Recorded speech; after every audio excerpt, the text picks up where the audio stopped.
And she's going to do that for 10 seconds. Okay? 1 Mississippi, 2 Mississippi, 3 Mississippi. And what I want to know is how fast she is going at the end of that time interval. Okay? That's it. Now, there's a couple of different ways you can look at this. Let's just start at the beginning. So here's Party Girl's car. Looks like a carrot car. But we'll put PG on the side. Okay? Right? She has a certain velocity, which we said was initially 5 meters per second. Okay? Now, notice that this has nothing to do with position. I don't care where she is relative to the reference point. I don't care if she's to the left of the reference point, to the right of the reference point. It has nothing to do with this. Okay? It's not part of the story. So, one of two things is going to happen. The velocity vector is going to get bigger, and she's going to have positive acceleration, or the velocity vector is going to get smaller because she has negative acceleration. Now, let me give you a hint. We're into the acceleration unit of physics. Okay? We're into the acceleration unit. And so what we've done first is we've done velocity. Okay? We've figured out how to draw that, right? We've got velocity now. It's a vector quantity. Okay? But now we're going to look at what happens when you change velocity vectors, okay, otherwise known as acceleration. And then that's going to create the next unit, which is forces, which is force equals mass times acceleration. So that's the setup that we've got. So that's why you kind of had to understand how physics was done and velocity, and then you can look at acceleration, and then once you get acceleration, then you can look at forces. But it all starts with the idea of velocity. So, here's the deal. Every acceleration problem I give you, I have a 2-trick pony when I choose an acceleration problem, when I choose to write it. What are the 2 things that I can make you do on any acceleration problem? I only have 2 choices. I can make you do what? Go faster, or I can make you go slower. Okay? That's it. There is nothing in between. There is nothing in between. So, here's the deal. When you start this problem, here's the first thing you want to ask yourself. Is Burkamp making me go faster, or is Burkamp making me go slower? Okay? That's it. There's nothing in between. So, if I'm making you go faster, what do you know about the sign of your velocity and acceleration? They have to be the same. If my velocity and acceleration have opposite signs, guess what? You're going to slow down. That's the only thing I can do on any problem. Okay? I can either make you speed up, or I can make you slow down. There is nothing in between. Okay? I can't go, oh, we're going to kind of accelerate. No. You're either accelerating or you're not. Okay? That's it. Now, unless I explicitly tell you that you're moving at a constant velocity, this is going to be an acceleration problem. Now, keep that in mind. Okay? Keep that in mind. So when you read a problem, ask yourself, what's this thing doing? Speeding up or slowing down? If this thing is slowing down, what do you know about velocity and acceleration? They have to have opposite signs. If they're speeding up, guess what? They have to have the same sign. There is nothing in between. Okay? There is nothing in between. So that's the first thing that you need to analyze when you ask a question. What's it doing? Because those are the only 2 tricks that I have. Make it speed up and make it slow down. Nothing in between. Well, there is constant velocity, but that's going to be pretty rare. Okay, so here's the deal. So here's the cars moving at 5 meters per second. So you know you have a positive acceleration. So what's going to happen to that velocity vector? What's it going to do? Get bigger or get smaller? It's going to get bigger, right? So we're going to go from 5 to 10 to whatever it is, okay?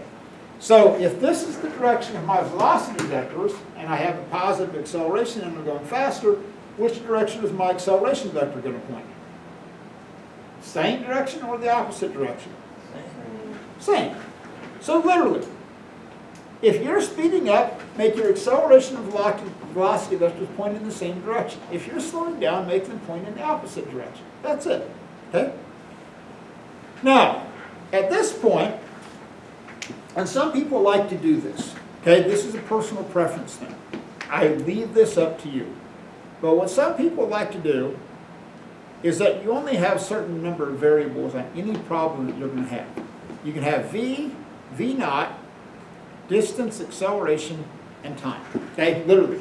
Those are the only variables that you can have. Now, the beauty of this test a week from today, you're only going to have 4 equations to choose from.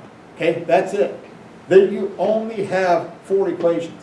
Eventually, we're going to go through every equation on this yellow sheet and every equation on that purple sheet, and then you're going to have a test, and any equation on either one of those sheets is fair game. So this test only has a test over, in this case, the first 3. There's actually a hidden 4th one, but we'll get to that.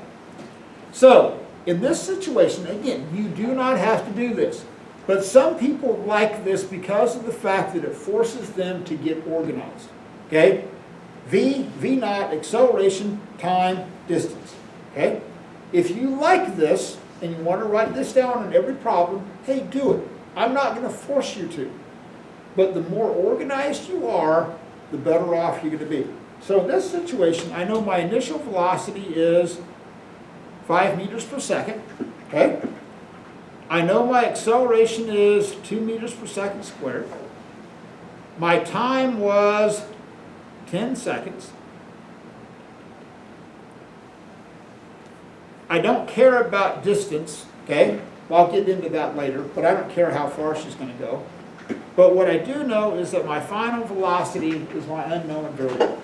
So if you get in the habit of thinking through these variables, like I said, some people like this process. Some people go, I'm good.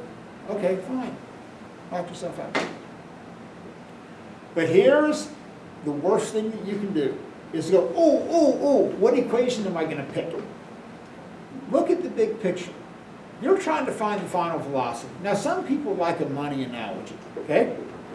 Some people like a money analogy. So let's say that Rachel goes to the store and she shows up with $5, okay? So much you have to begin with. Now, your parents tell you that, okay, for every second that you're in the store, we're going to put $2 onto your bank account for every second that you're in the store. Okay? Because that's what this is meaning. Okay? It's something per second, per unit of time. So if you start off with $5, and mom and dad are going to put $2 for every second that you're there, at the end of 1 second, how much money do you have? $7. At the end of 2 seconds, you're going to have 9, 11, 13. Okay? So what that means is that I know when I find this final velocity, it has to be bigger than 5 meters per second. Okay, that's what it means. It has to be bigger than 5 because I'm increasing in velocity. So this is as simple as it gets. You just have to go, V equals V naught plus AT. You don't have to solve it for anything. It's already in the y-intercept form. All you have to do is come in here and go, okay, right, my initial velocity is 5 meters per second. My acceleration is 2 meters per second squared. And my time is 10 seconds. Okay? That's it. So, you're in the store for 10 seconds. You're going to make $20 extra. You're going to add that 5. You're going to end up with 25 bucks. So at the end of that time, you're going to be going 25 meters per second. That's all that means. So we went from 5 to 25 in 10 seconds. Easy peasy. That's it. Now, when you work these problems, okay, there's a couple of things that would drive me insane. First off, this is not about getting an answer. This is about a process.